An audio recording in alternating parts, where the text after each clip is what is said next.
Hey everyone, let's continue with the ChatGPT tutorial, and in this video we are going to discuss about settings within ChatGPT and how you can customize ChatGPT. So once you are signed up and you log in and are on the dashboard page of ChatGPT, in the bottom you will see your profile icon. If you click here, you will get the settings. Now ChatGPT interface changes most of the time with the new versions coming in, but overall, more or less, you will find similar settings along with few upgrades and changes. So this button might not be available here, it might shift somewhere else on the page, but overall the purpose and intent and the way you are going to navigate and do the settings will remain same. So even if the button you don't find in your version, just figure out where exactly your settings and profile is and go to the settings. Now in the settings, you will see the general settings and all other personalization stuff that you can do within ChatGPT. So in the general, you will see you have the theme, you have the accent color, you have language, spoken language and voice. So if you see the theme, you can select the dark theme or the light theme or the system theme. So basically if you want to go dark, you can select the dark theme in there for the ChatGPT for your account, or for the accent color, you can choose different color. For example, let's say green, and you will see the green, the color has changed to green in the right hand side, right? If I go ahead to yellow, you'll see that for this icon, the accent color has changed to yellow. So accordingly, whatever suits you or whatever your preference is, go ahead and choose the color. Language the best thing is auto detect, because automatically whatever your system settings are, and accordingly your region, it will go ahead and select or detect that language. But anyways, you have the option to detect the language. If you want specific language, you can go ahead and select the language from the drop down. Then the spoken language, for the best results, select the language you mainly speak. If not listed, it may still be supported via auto detection. So usually I can go ahead, so for example,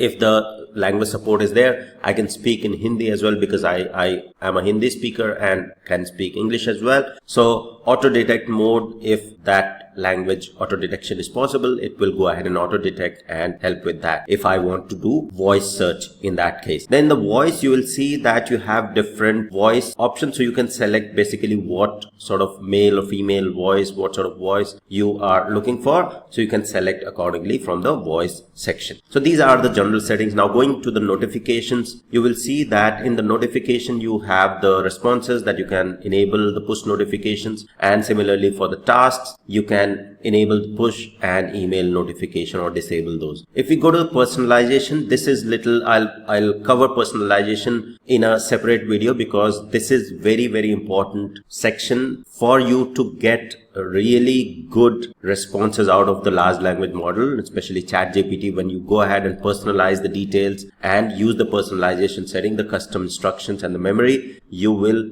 be able to, for example, here if we go to the custom instructions, I'll cover all of these in a separate video, and the memory details as well. So in the personalization settings, you will be able to do personalization or personalize how the ChatGPT responses to your prompts and your memory preferences, or the ChatGPT memory preferences. In the connected apps, you will see what all apps you can go ahead and connect. For example, you can connect your Google Drive account, you can connect the Microsoft OneDrive personal account, and the work or school account. Now these are all available in the free account. In free ChatGPT account, there might be more connected app or the integration options available in the upgraded or paid versions. But as of now, in the free versions, these are the connected apps that you can go ahead and connect. So ChatGPT has access to these files, and if you want to, or if you have the document or drives or sheets or slides in the Google Drive, you can straight away reference from the Google Drive within ChatGPT and get answers accordingly as per the data within the drive,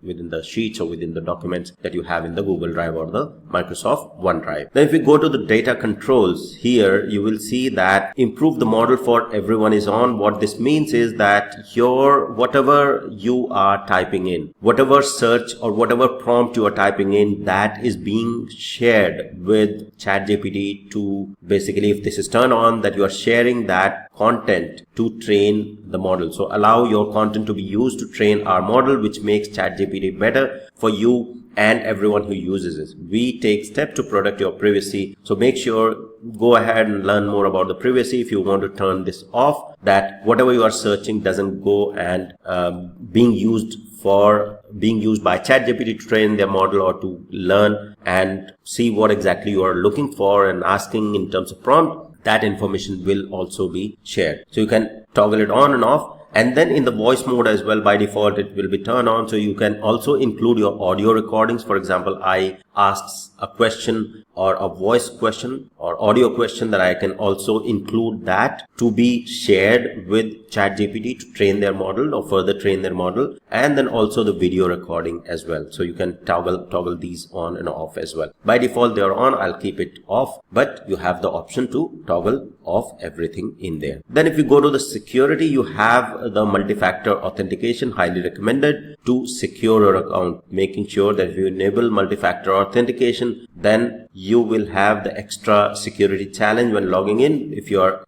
unable to pass this challenge, you will have option to recover your account via email. So you'll see that as soon as I enable that, it will go ahead and ask me to configure multi-factor authentication. Okay, so let me go back. I do not want to go ahead and enable that as of now. I'll do that later. And then you have this logout of this device or logout of all device. Now this account you could be using on your phone or this account, basically when we say the email that I have used, I have the app on my phone as well, where I am logged into ChatGPT. So if I want to go ahead and log out of all accounts, whether it's the desktop app or mobile app or the browser, I can go ahead and log out of all accounts, and that will secure my account in case something, or I have lost the phone or something. Okay, now going to the account settings, you will have the option. So basically this is where you will be asked about the upgrade. When, say for example, I am on the free account, but you will get the option to upgrade, and then you will have the option to delete your account completely. And then below you will see that you have the links to connect to your domain or LinkedIn account or GitHub account and the email, and you can enable your feedback email. If I click on allow receive feedback email, I'll be getting the feedback emails from ChatGPT